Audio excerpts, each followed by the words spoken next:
more the Antichrist thought of the notion of the human race, the more the Antichrist thought. I must kill everyone! Millennia after millennia, I have put up with it now. I must stop the human race from existing. But how?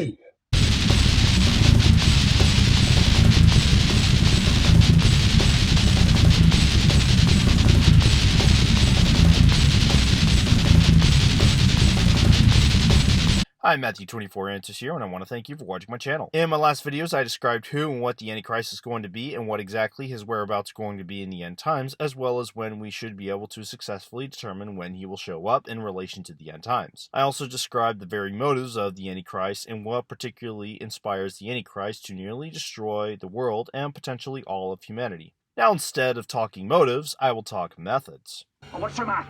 Can't you talk with a gun in your mouth? 1, 2, 3.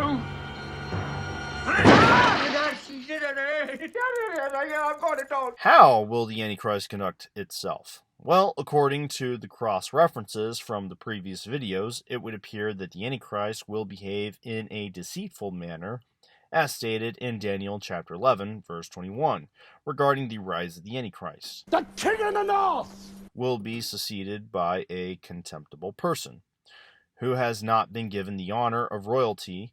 He will invade the kingdom when its people feel secure, and he will seize it through intrigue. In verses 23 through 27, we find this. After coming to an agreement with him, he will act deceitfully, and with only a few people, he will rise to power. He will distribute plunder, loot, and wealth among his followers. With a large army, he will stir up his strength and courage against the king of the south. The two kings, with their hearts bent on evil, will sit at the same table and lie to each other, but to no avail, because an end will still come at the appointed time. In Paul's letter to the Thessalonians, we find a similar portrayal regarding the Antichrist's methods. The coming of the lawless one will be in accordance with how Satan works. He will use all sorts of displays of power through signs and wonders that serve the lie, and all the ways that wickedness deceives those who are perishing. They perish because they refuse to love the truth and so be saved. So based off of what we are told in Daniel and 2 Thessalonians, the Antichrist appears to have a total of 5 methods. Number 1, deceitfulness. Number 2, revolution. Number 3, reward for his cause. Number 4, invade other countries in a conquering manner. Number 5, lure unbelievers to his cause. All of these characteristics seem to resemble what Plato calls a demagogue. In political theory, we refer to a demagogue as someone who can fool the majority into doing his or her bidding. Plato expressed his concerns regarding the democracy of Greece. Examples of demagoguery include but are not limited to Antiochus IV, Emperor Nero, Hitler, Stalin, Lenin, and Castro. For the sake of brevity, we will discuss Hitler and Stalin. Hitler, according to World War II Austrian survivor, didn't always utilize violent rhetoric. The media still claims that Hitler rolled into Austria with tanks and guns and took us over. Not true at all. The fact is that the Austrian people elected Hitler by 98% of the vote by means of the ballot box. Now, how could that happen in a Christian nation, almost 100% Catholic, that they would elect a monster like Hitler? Hitler did not look like a monster. He did not act like a monster. He talked like an American politician. The year was 1938. Austria was in a very, very deep depression. We had more than 30% unemployment. We had 25% inflation. And if you borrowed money from the bank, you paid 25% interest. That's why farmers were going broke, businesses were going broke. They could not pay their mortgage, or they could not pay their taxes. What was even worse, we had riots in our cities. We had whole blocks of the cities burned down, and our law enforcement was almost helpless. They could not control the riots. The unions were calling for strikes, and industry would close, and factories would close up, hence all this unemployment.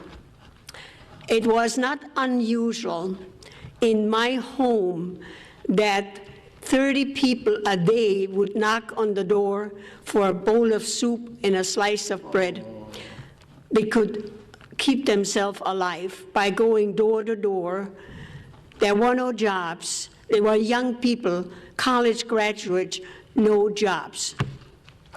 The media told us that in Germany, where Hitler ruled since 1933, they had full employment, they had a high living standard, and everybody was driving the little beetle car, the Volkswagen.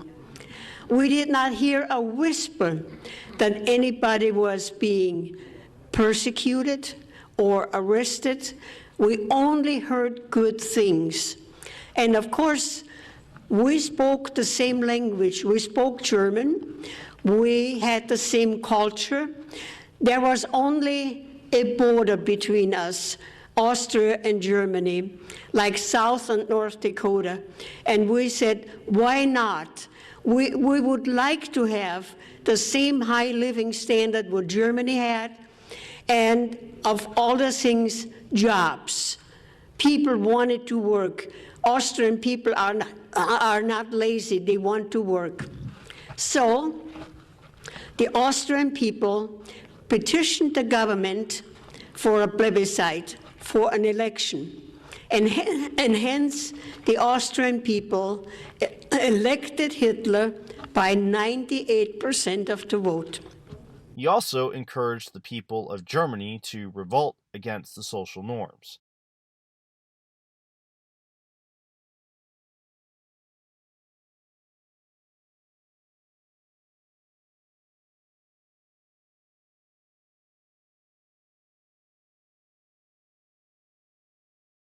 He provided rewards to those who would turn in Jews to the Nazi authorities.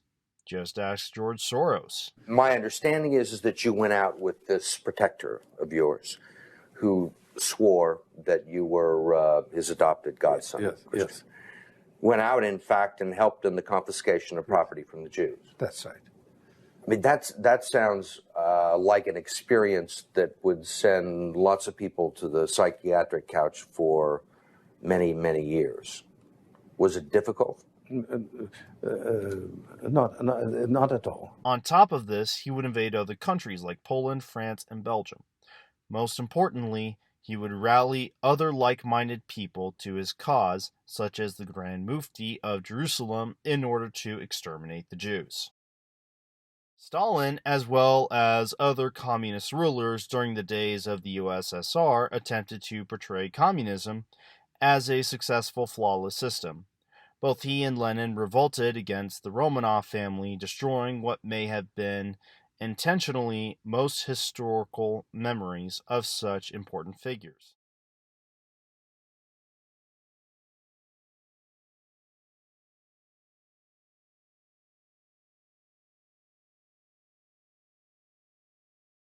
The communist ideology also promised a communist utopian society.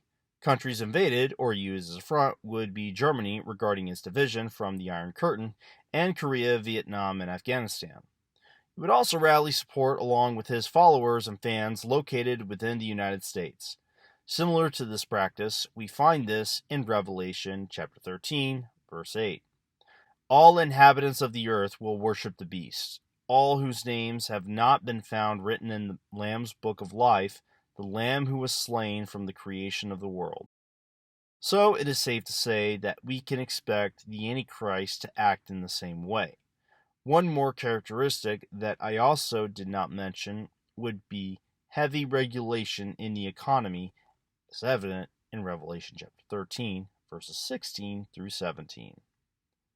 It also forced all people, great and small, rich and poor, free and slave, to receive a mark on their right hands or on their foreheads, so that they could not buy or sell unless they had the mark, which is the same of the beast or the number of its name. So, based off this piece of scripture, in order for someone to buy or sell any type of goods, they would have to receive such markings on their forehead and right hand. Now, a good can be anything that is demanded. Work is a perfect example. If someone is willing to work for profit, they participated in an exchange of goods.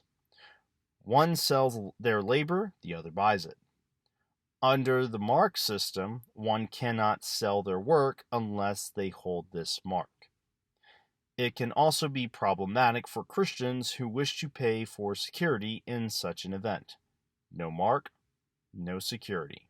I hope you enjoyed this video. I also hope you enjoyed this series. If you decide to follow my channel, I will not only release videos that help provide a sneak peek of my views on the end times, which I will portray in my book, The Beginning of the End. As news progresses, I will release videos that portray my views directly because, let's face it, the end times are around the corner. What's the point in making a profit out of a book? Profit. Horrible joke. You're not to approve of your methods. So in order to keep a lookout for these videos, be sure to click the subscribe button and the notification bell. Keep watch, fellow brethren.